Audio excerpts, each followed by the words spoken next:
All right, we'll call tonight's meeting to order for Tuesday, January 9th. And as we start out every school meeting, read the mission statement.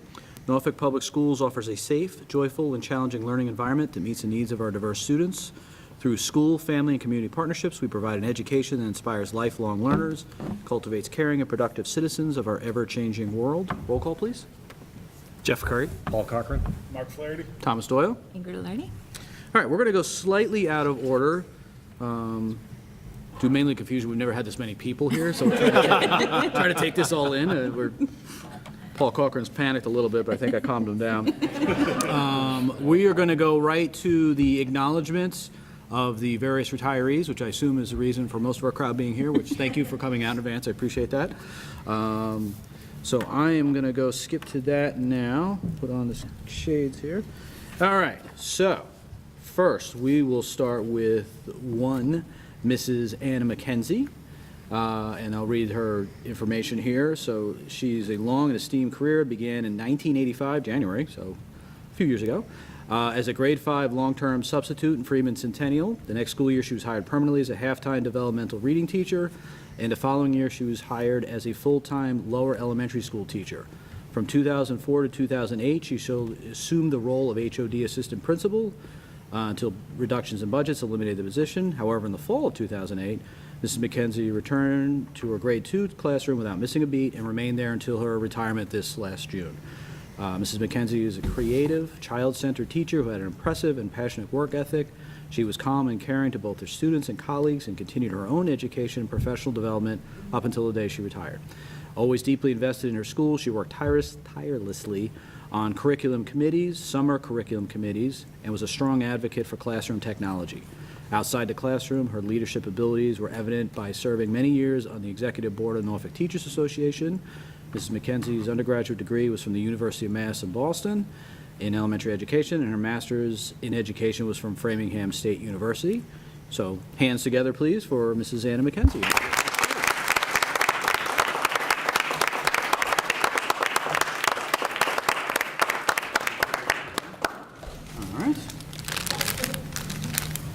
Door number 1. Thank you. My pleasure. Jim, do you want to come up and do the proclamation for Anne? You have to come to the microphone so you can be heard.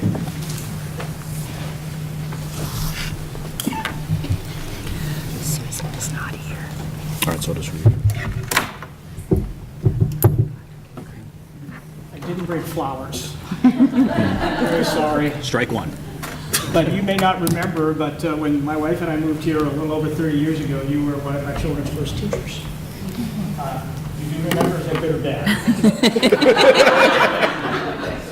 She lives in town, so tell me the truth.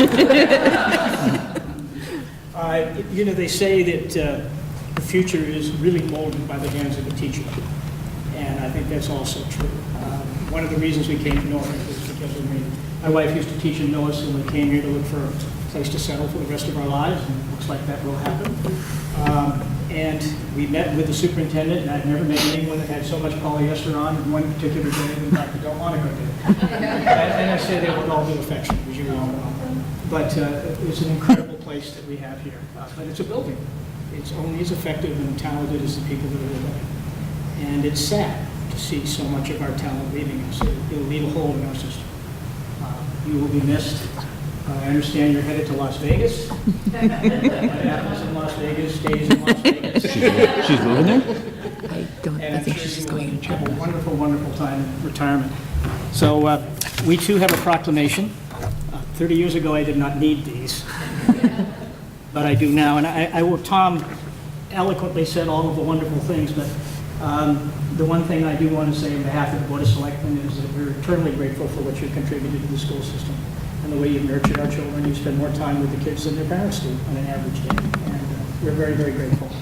And we'd like to proclaim January 11th, 2018 as Anne McKenzie Day in the town of Norfolk. Oh, nice.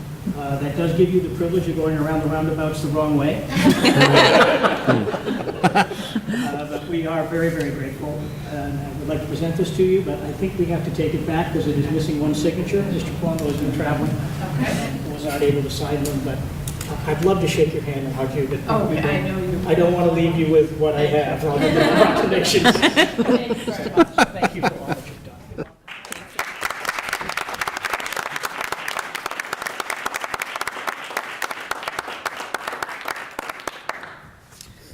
so moving on to our next one, Susan Mckenna. She is not here this evening. She was not able to join us, but we'll still go through the same thing, so we'll recognize her efforts.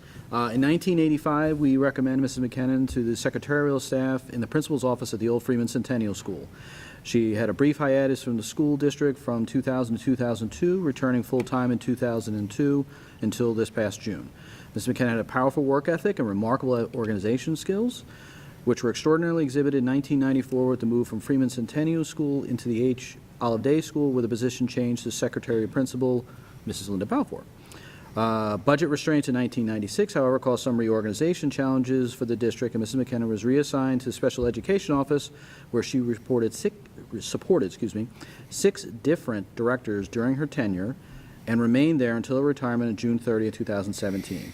She was always welcoming to the children. No matter how busy she always had time to stop and talk to them. She was hardworking, kind, and caring, had a delightful sense of humor, never complained, and was always ready to help at a moment's notice. She was a consummate team player. So even though she's not here, round of applause for Mrs. McKenna.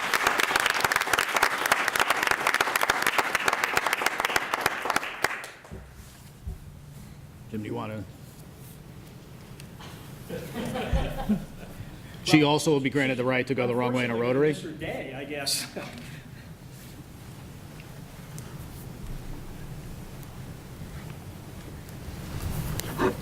I will be brief, but unfortunately Susan isn't here, but I do know her very well, and her dedication and commitment to the school system is just phenomenal. Part that I remember most about Susan is I don't think I ever remember her not smiling. I mean, she was just a happy, happy person. And when you walk in the door and you see someone with a smile on their face, you just automatically feel comfortable and welcome. And she had a charm for that. So that will be missed. Not that the rest don't smile, I don't mean that. But she certainly was a very talented, gifted person who devoted her life to the school. So again, thank you, Susan. January 10th is her day. We don't want everyone going around the roundabout the wrong way on the same day. So it is a different day. But hopefully this will be signed equally as well. And again, she too will be very much missed. Thank you.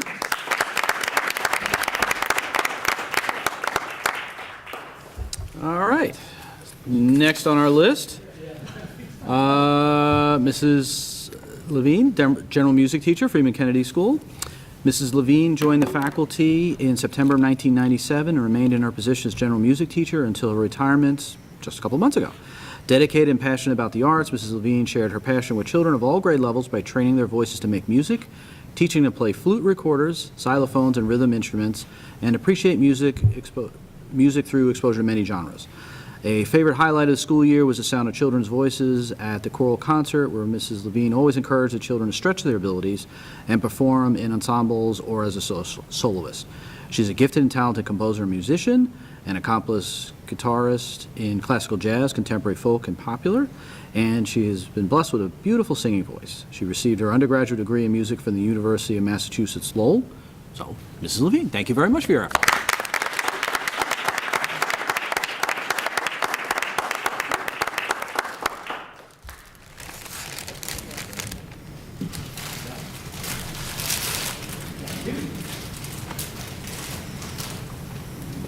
Better. Being a slow learner, Tom. Third time's a charm with you. Good job. Leslie, I'm going to miss seeing you on Memorial Day and Veterans Day and conduct that choir. And just, oh, gosh, I'm going to miss that so much. And your enthusiasm and what you share and the love you share with those kids. If anyone that watches that service and that ceremony, it is radiates from the way you look at those kids and the way they look back at you. And that will be really missed. Somehow, I neglected to thank the school committee for allowing me to represent the board here. By the way, the other two selectmen don't argue over who gets to do this, but I always win because I don't tell them about it. That's the secret. But I have a passion for this school, and I have a love of the teachers and everything it represents. And thank you for all that you've done. You too, I think, had one of my grandchildren. I did. Was that one okay too? But we're just so fortunate to have you all. The school has been blessed. You will be missed, and enjoy your retirement. Again, your day is January 12th, so you have some time. If you want to practice on the 10th, I think it might be okay. Good luck.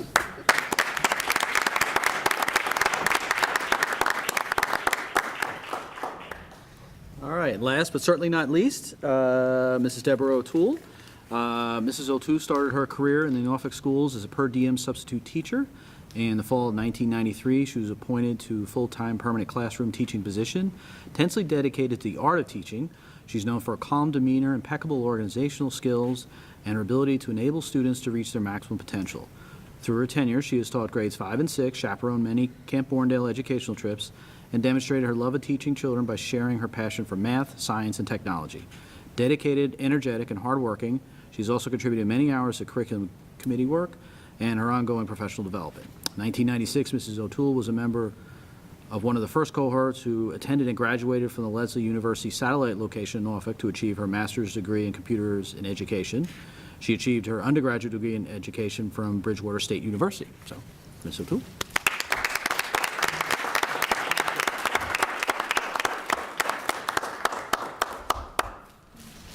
Thank you very much. Thank you for your Deborah, thank you for all that you've done. I don't know if you had one of my I've had two of your Oh, grandsons. my God. There you go. Yep. And we had a trip to Canada together way back when. Oh, wow. You don't have the videos, do you? No, no, what happens in Canada stays in Canada. I can tell you stories. It's on tape, so let it go. Well, on behalf of the Board of Selectmen, as I've said, we're also grateful for what goes on in this building and the other buildings as well, and what you've all done for our students. What we do as volunteers for the town is a privilege, at least, and I know they would share that view. What you folks do is a calling, and it really is a passion that I know you all have, and it reflects what a great school system we have. So I wish you well, and the good news is that you get lots of practice, because your day is January 13th.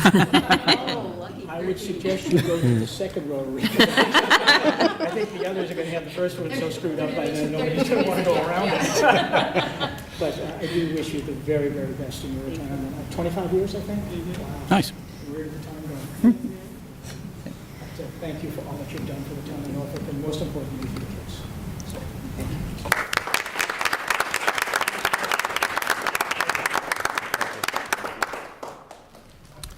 So, thank you, Jim, for doing that. On behalf of the, I was just wondering if I could add one more. certainly, You may. You have to come to the come microphone. to the though. microphone now. Wait a minute, it's on that side.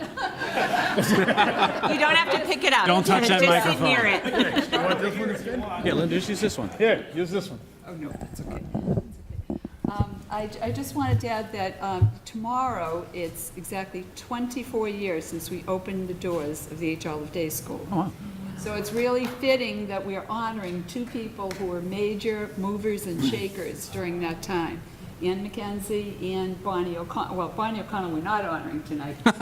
We've already honored her, she's still not honored. But she's here, and Susan McKinnon.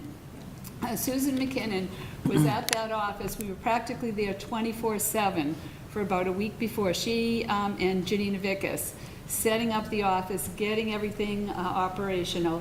And Ann McKenzie organized all of the moving and the packing and everything with all of her fellow teachers and spent all that time setting up. Because in those days, we did not have the budget for movers. So we actually had, it was a completely, Jim remembers this, it was a complete volunteer organization.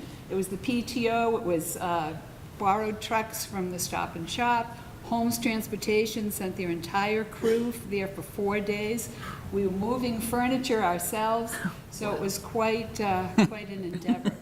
And I'll never forget these people and what they did to get us set up. Susan and Ann, and Bonnie was there too. So thank you, very fitting that we are honoring all of you people tonight. And I know the other people have done a lot over at FK too. But I just wasn't there when it happened. So thanks to all of you. Okay, bye-bye.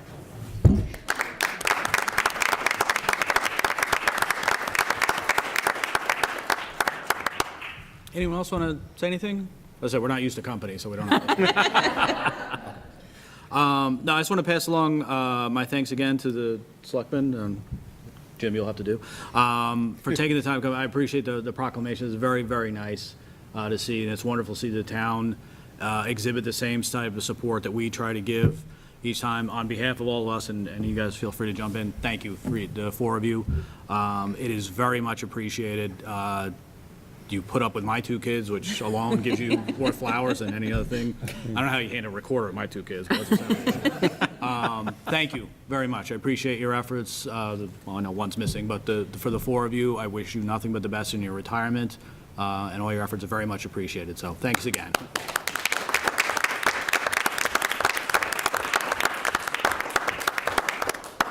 I'd also like to say to the couple of them that have been here since the 80s when I went to school here, no stories about what I did in this school. But, you know, I can attest from being a student in the Norfolk school system when I was a kid that the teachers were always phenomenal. I remember Miss Day as the principal when I went through school, so thank you guys. And we did put you first on the agenda, so you don't feel like you have to stay for the rest of this very exciting meeting that's coming. But thank you all so much, and we wish you the very best. More than welcome to hang out, though. You're more than welcome to. All right, we'll take a 5-minute time out then, I guess.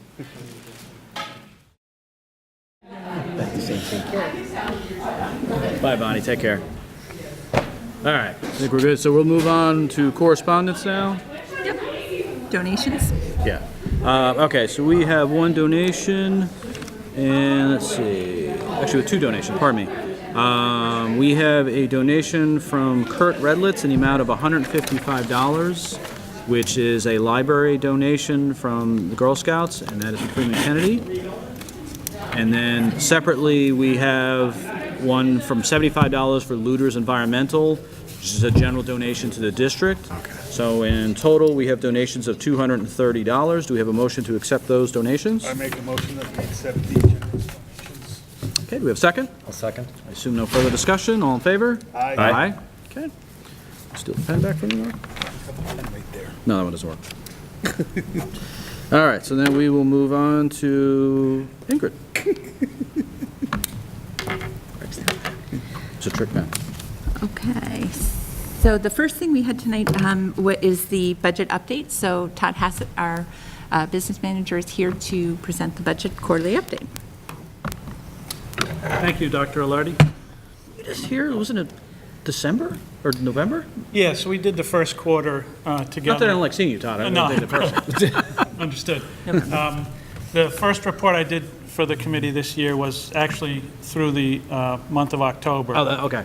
Never mind. The first third of our fiscal year, 2 months into the school year. Okay, I thought I was losing track of time. Now we're back, now we're, and we had sort of rearranged it because of the special town Got meeting, I think, if I recall. Yeah, that sounds right. Thank you. So now we're back on track. I'm here to talk to you about how we're doing through the second quarter of the fiscal year, December 31st. Again, 4 months into the school year with 6 to go.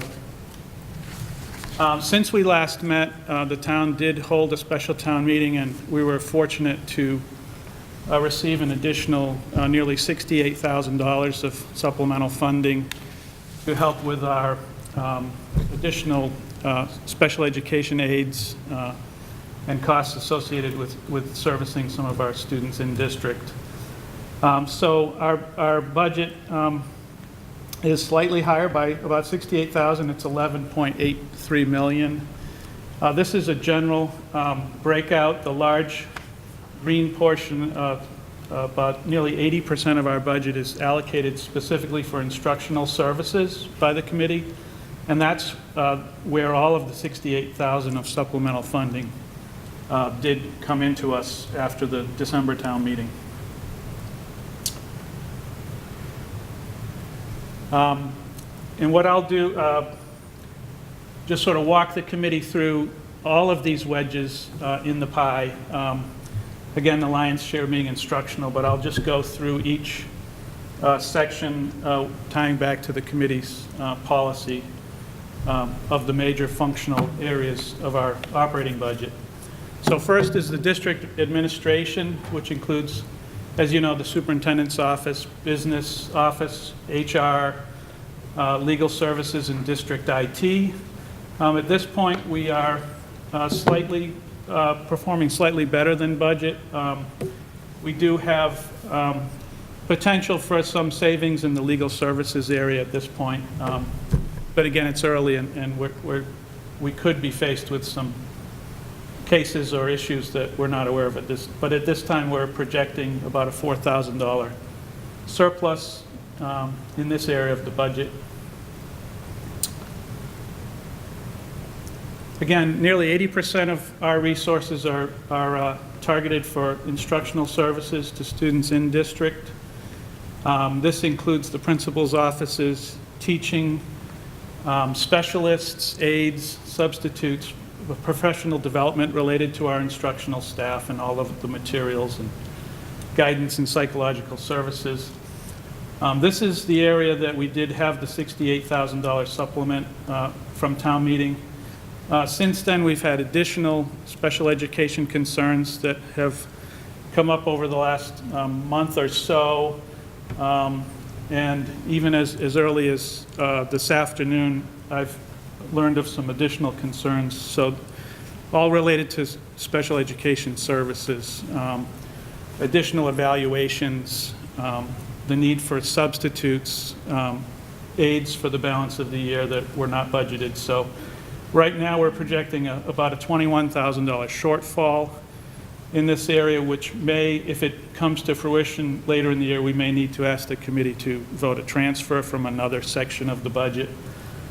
We're still sort of trying to manage our way through this. We do have a partial spending freeze in place, so there are some, in this projection, it includes purchasing some materials and some expenses that are variable that we may need to choose to hold back on. But most of the news continues to be a bit adverse in this section of the budget, and it's this year all related to the delivery of special education services.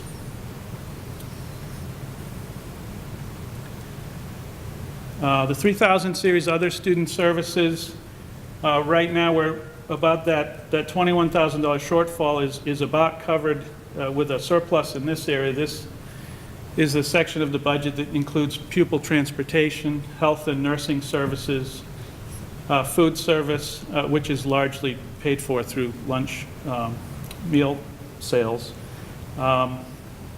and some security, which is very minor here. So at this point, we've got some savings in the transportation area. Special education, we did have a placeholder that for an outplaced student that has not happened. And we also had a modest amount budgeted for homeless transportation, which we have some years and not. Right now, we don't have any for this year, but we did have 2 students last year. So if this holds, this may be an area where we can look to supplement the instructional area if need be. The 4000 series, operation and maintenance, this is primarily operation of our facilities, custodial services, building maintenance, heating, utilities, and any IT networking infrastructure. At this point, this section of the budget looks a little worse than it did when we were together last time, and that's really related to the expectation that our heating costs may be a bit more than we anticipated back in the fall. So again, we'll sort of watch this and manage it through the winter. Does that reflect the recent cold snap? Yeah, pretty much. The last couple of weeks has sort of had our facility director rethink what he had encumbered and projected for the use of heating fuel. And this building we heat, as you know, with natural gas, the Olive Day School with oil. And the electric costs, speaking of utilities, just maybe more for the audience at home, is paid for through the town solar credits, and it's held as part of the town's overall facility budget. It's not within the school budget anymore. Do you know, there was something I read the other day where it was Eversource, which I presume is the whatever electric we have to buy that we don't produce. They intend on, based on the federal tax law that just went into place, they're going to return those tax credits to individual consumers. Would that apply to, I don't know if industrial is the right word, but our level of, Commercial or, yeah. yeah. Yeah, Do you have any idea if that I could just possibly spoke take with place? Matt about this the other day, Matt Hafner, our Director of Facilities. He's watching it, and he does believe it will have an adverse effect on the town overall, Okay. including the usage here at Freeman School, so. But Matt's a bit more versed on it. Okay. We can certainly get you more information. So at this point, there's a little bit of flexibility here in terms of projecting some of the maintenance expenses, but as you know, we've started to shift some of that over to the new townwide facility department. So things like HVAC maintenance are now contained in the town budget, not in our operating budget. So most of what we have is sort of the ongoing routine maintenance that we expect will be needed by year end.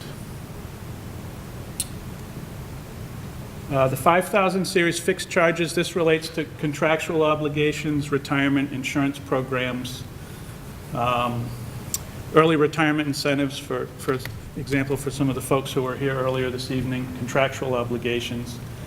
Right now, we're projecting about a $14,000 surplus in this area.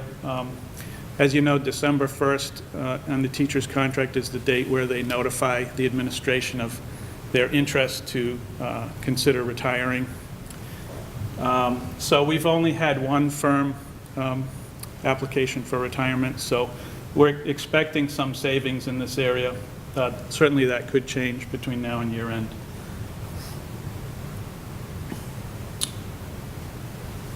Equipment, this is historically level funded at about $28,000, which has been the same for a number of years here.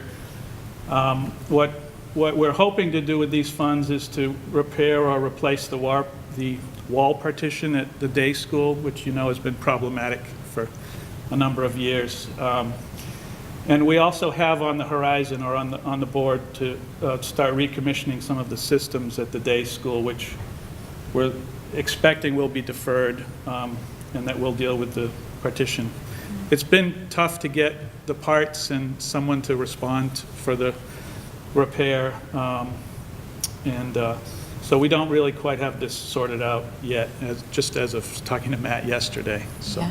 We're also reapplying for the MSBA accelerated repair funding for the H. Olive Day roof, and the advice was to wait to recommission until the roof and heating loss issues are addressed. So it makes some sense to defer for that reason as well. So depending on what the repair costs, we may end up with some savings here. Right now, we're just anticipating we're going to utilize those funds for that purpose. The 9,000 series, these are the funds that we budget for students that we're not able to service here in district that are outplaced at a collaborative or a private school. And at this point, as you know, we had budgeted for one placeholder in the neighborhood of $85,000. We've had to dip into that. We're showing at this point about a $42,000 surplus. We've had 2 students recently need to be outplaced mid-school year. So we're not seeing the full annual impact of that. And right now we anticipate about a $42,000 balance in this area. The last couple of years, we haven't had the need to tap into the placeholder, but this year we've actually had 2 students beyond what were planned. So this is a summary. As you see, for the most part, we've got modest savings in each of the major functional areas, but we are anticipating a shortfall in instructional services, which is the lion's share of our operating budget.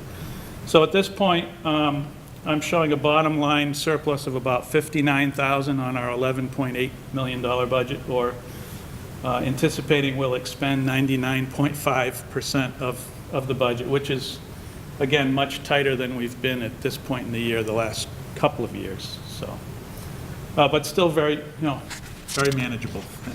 you remember what we were last year, Todd? I think we were around just over 98%, if I recall. And in fact, at year end, we ended up turning back. We had some money to get back, right? We gave back the placeholder. Right. And in excess of 100,000, we were able to give back to the town. Okay. Yeah.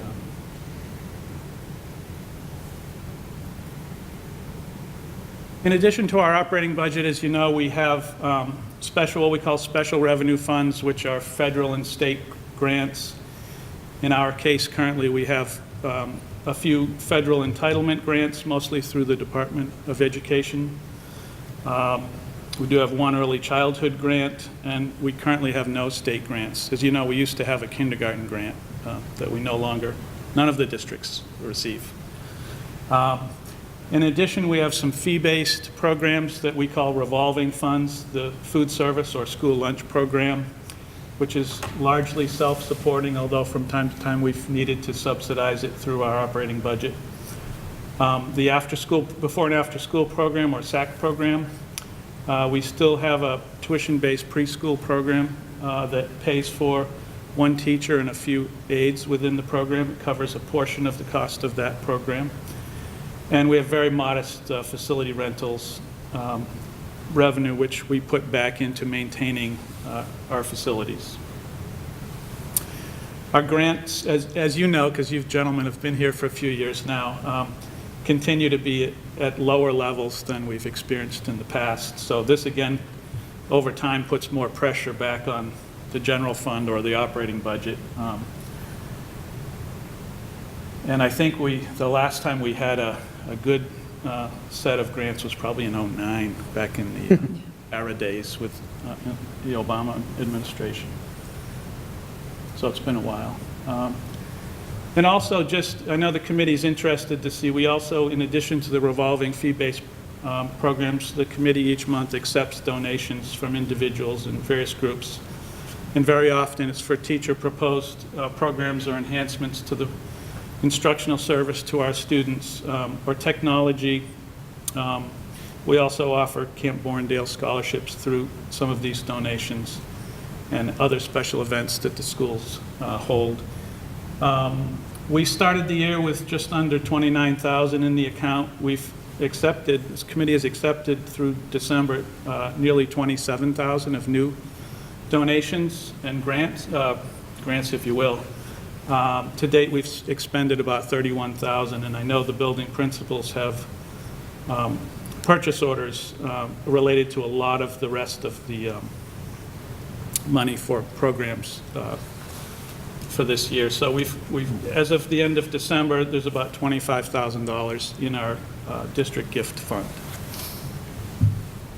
And the only other sort of point from a financial standpoint of interest since we last met, we have had an independent certified public accounting firm in to do what's called a agreed upon procedures. It's not an audit, but it's like an audit review of our annual financial report to the Department of Ed.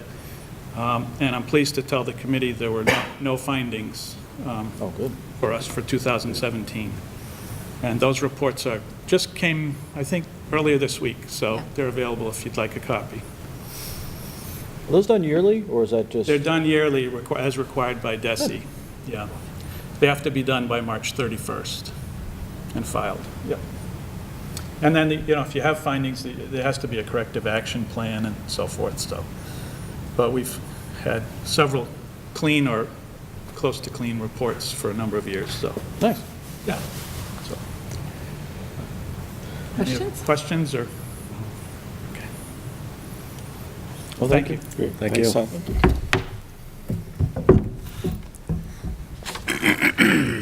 All right, I only had two other matters for tonight. I had told the committee after our last meeting, you had asked for additional information on the undirected funds and donations. So Barbara looked through the past couple of years, and in the last fiscal year, the only undirected funds that we received were funds from Target.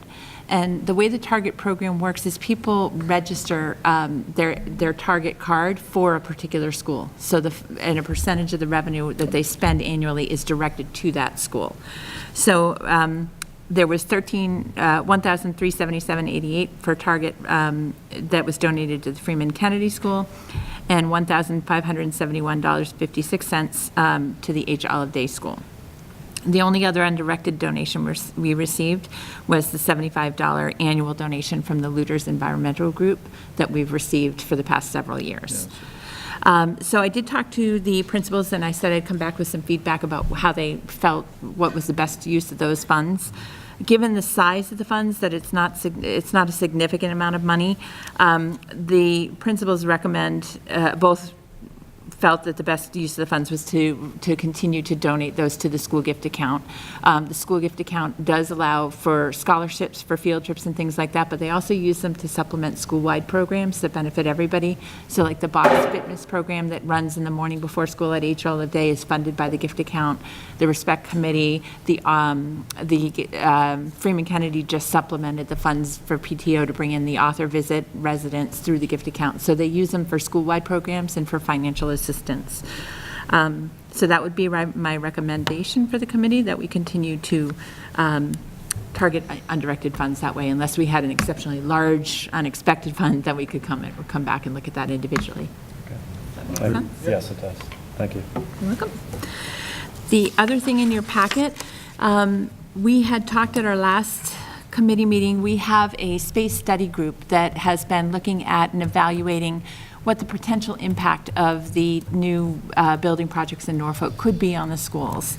I shared with you that we had Flansburgh Architects put together a projected enrollment study, and based on their initial numbers, they were looking at, with the pending projects over the next 5 years, the potential for an additional 250 students coming into Norfolk. We wanted to get a more thorough, independent enrollment projection study, so we contracted with NESDEC. So the full enrollment projection study is in your packet. Their numbers aren't dramatically different. They are looking at a couple hundred student increase over the next 5 years, but they consider a lot of different factors. They consider birth rates, they consider real estate value, they consider moving in, the number of students that leave the school to go to private school, so they look at a more comprehensive picture. But you would see, overall, it does look like an approximate 200 student increase over the next 5 years.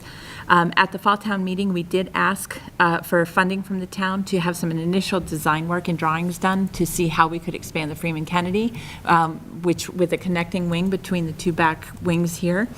The town appropriated that funding, and we are moving forward with Flansburgh at the design phase to get schematics done so that we could price out the cost of that addition.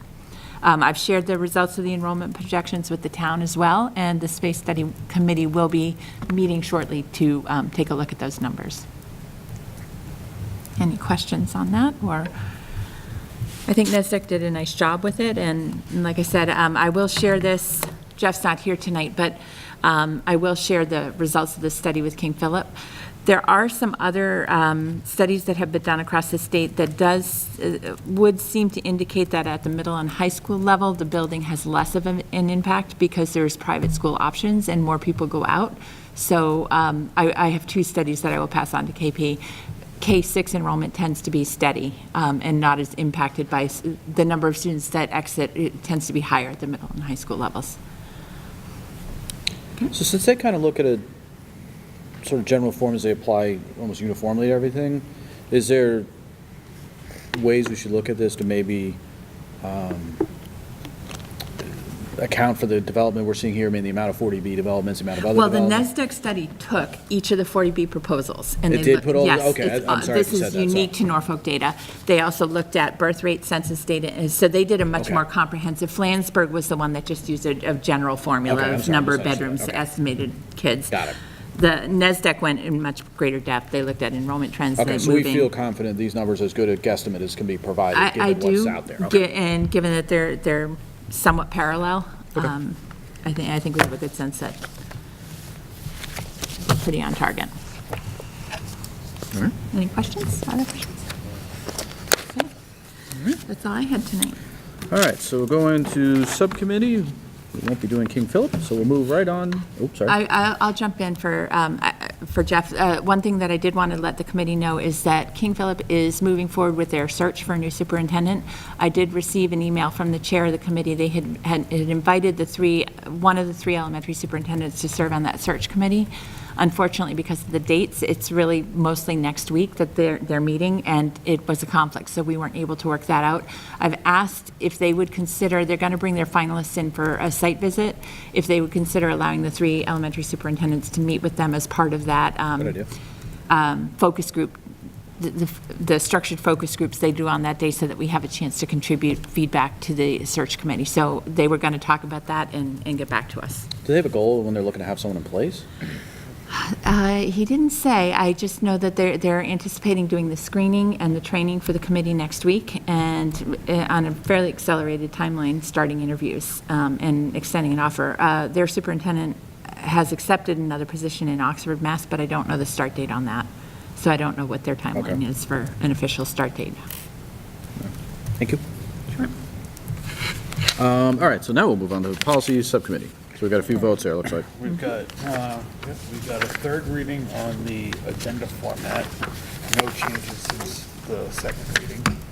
So we're gonna need a vote to approve that. All right, we'll go and do one on that one since there's no changes. So do we have a motion to accept the agenda format? I make a motion to accept the agenda format. Second? Second. Any further discussion? All in favor? Aye. Aye? The next one is gonna be another third reading. The notification of school committee meetings. Again, no changes since the last reading. So that's gonna require a vote for approval. Okay, so do we have a motion to accept the notification of school committee meetings policy? Make a motion to accept. Okay, do we have a second? I'll second. Sorry, it seemed like you stopped yeah, midway there. What was happening? Any further discussion? Okay, seeing none, all in favor? Aye. Alright, the next one is an incidental change on public comment. It's public comment at school committee meetings. The only real change is changing participation to comment. The Because rest we of it- don't respond to comments Yeah. because of Right. the open meeting law. other than Oh, that's a good that, point. It's It's the same document. policy. Yep. So that's going to require only one reading and a vote because it's the Because it's just change. incidental? Okay. So do we have a motion to accept the policy change for public participation at school committee meetings? I'll make a motion to accept the public comment school committee meeting change. Thank you for that motion, Paul. Do we have a second? I'll second. Okay, all in favor? Aye. The next one is going to be school committee member qualifications and oath of office. This is going to be a first reading on this.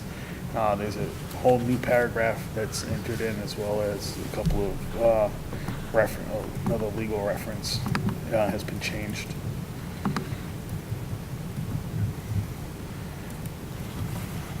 This just reflects the requirement, the new legal requirement for all public employees to complete ethics training every 2 years.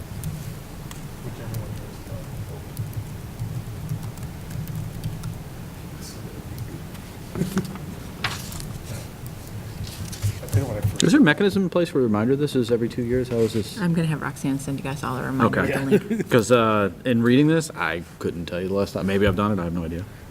Yeah. My ethics have always been We do suspect. send reminders out to staff, but I'm going to ask her to send reminders to committee members as well. Okay, thank you. Okay. Actually, this one, these are asking for a vote. Yeah, we don't need a vote on this. That's incorrect, right? Yeah, we don't, They all say vote.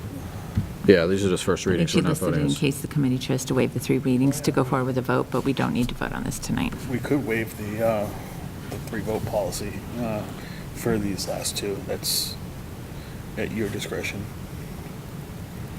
Powerful role, is that what you're saying?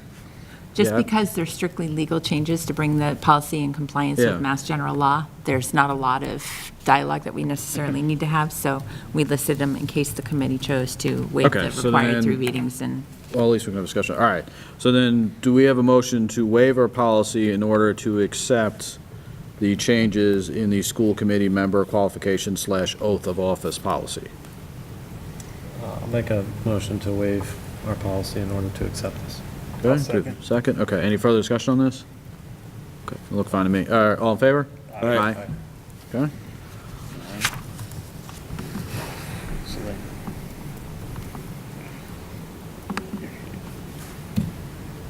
So then we can vote on actually approving the policy now.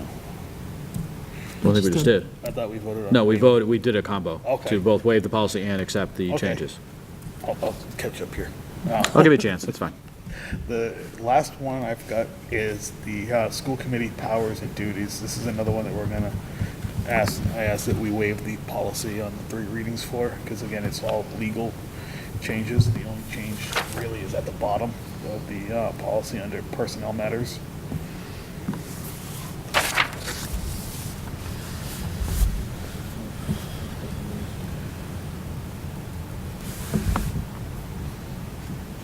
So we're just adding this in, this language didn't exist Yeah, previously? this is just the, yes, this is the legal requirement that the committee appoint the school superintendent, business administrator, special ed administrator, school physician, school nurses, and we don't have a supervisor or attendance, but those are school committee responsibilities. No, because that's always been the case, it seems. It has, odd but to it have- just hasn't been reflected in That the hadn't been policy and they're codified to that? advising. Okay, that's fine.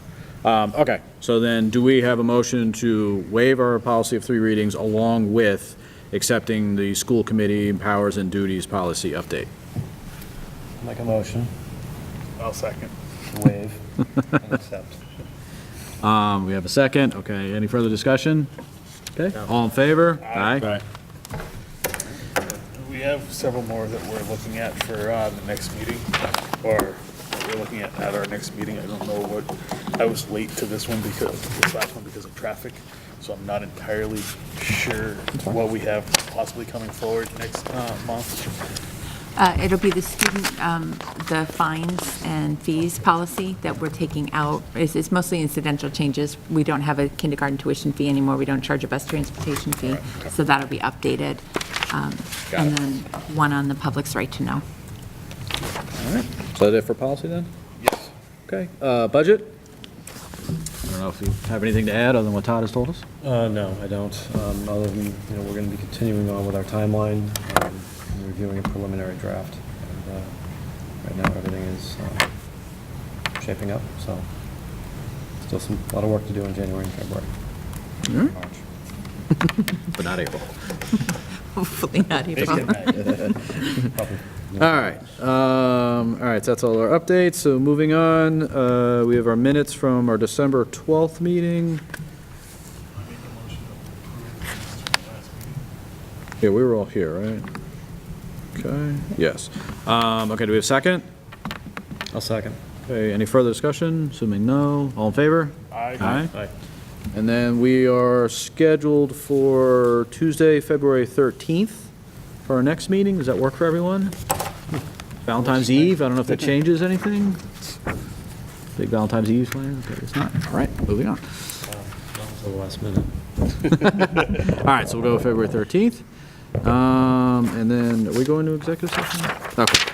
All right, so we need a motion to adjourn this meeting. I make a motion that we adjourn the meeting. Okay, do we have a second? All right, second.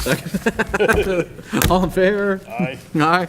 Okay, and then we need a motion to move into executive session to comply with the provisions of open meeting law and to discuss the executive session meeting records and not to reconvene in open session. This is a roll call vote, so do we have a roll call vote, please? Jeff Curry? Paul Cochran. Mark Flaherty. Thomas Doyle? Okay, so we are adjourned.